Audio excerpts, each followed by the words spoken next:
ఒక్కళ్ళు కూడా సపోర్ట్ లేరు తనకి. తన అమ్మతో సహా కూడా తనకు సపోర్ట్ లేరు. అంతేనా? ఏం మ్యామ్ దేనికి సపోర్ట్ లేరు? సపోర్ట్ ఉంటేనే గదా! నీకు ఓడిపోయినా ఎమ్మెల్సీ వచ్చింది. ఇప్పుడు ఏదన్నా అడగాలనుకుంటే స్ట్రెయిట్‌గా అడగాలి. నీకు వాటాలు గావాలన్నా, ఇంకా పార్టీల ప్రమోషన్ గావాలన్నా డైరెక్ట్ కేసీఆర్‌ని కలిసి అడగొచ్చు. కేసీఆర్ గారు కలిసే పరిస్థితి లేకుంటే అన్న కేటీఆర్‌కి చెప్పుకోవచ్చు. అన్న కేటీఆర్ కాకుంటే బావ హరీష్ ఉన్నట్టు చెప్పుకోవచ్చు. నిన్న రాయబారానికి వచ్చిన దూతలు ఆయన ఎవరు దామోదర్ రావు గారు, గండ్ర మోహన్ రావు గారు వాళ్ళకి చెప్పుకోవచ్చు. వాళ్ళు వెరీ క్లోజ్ టు ఫ్యామిలీ. అందులో గండ్ర మోహన్ రావు అన్నట్టు ఆయన వెరీ క్లోజ్ టు కవిత. వాళ్ళ ద్వారా కూడా చెప్పుకోవచ్చు. నేను ఇది కావాలనుకుంటున్నా, నాకు ఇబ్బంది అవుతుంది అని చెప్పొచ్చు. అందరూ ఎందుకు వాళ్ళ అమ్మకే చెప్పొచ్చు కదా.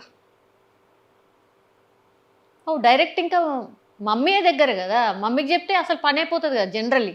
నాన్నకేదైనా చెప్పాలంటే అమ్మకే చెప్తారు గదా! అది కాదు. తను అనుకున్నది కావాలన్నప్పుడు మొండి పట్టైనా అక్కడ నాన్నకి ఇష్టం లేకున్నా పదవులు తెచ్చుకుంది. టికెట్లు తెచ్చుకుంది, పదవులు తెచ్చుకుంది. 2014లో ఎంపీ టికెట్ తెచ్చుకుంది బలవంతంగానే. తర్వాత ఓడిపోయి ఎమ్మెల్సీ కూడా తెచ్చుకుంది. ఇష్టం లేదా? కేసీఆర్ గారికి అది ఇవ్వడం ఇష్టం లేకుండేనా? కేసీఆర్ గారికి ఇవ్వడం ఇష్టం లేక కదండి. ఎవరు ఫ్యామిలీ మెంబర్స్ పొలిటికల్‌గా రావడం ఆయనకి ఫస్ట్ ఆఫ్ ఆల్ ఇష్టం లేదు. ఆహా! ఆయన ప్రతిసారి బహిరంగ సభల్లో చెప్పారు కదా, నాకు రాజకీయ వారసులు లేరు అని చెప్పారు కదా.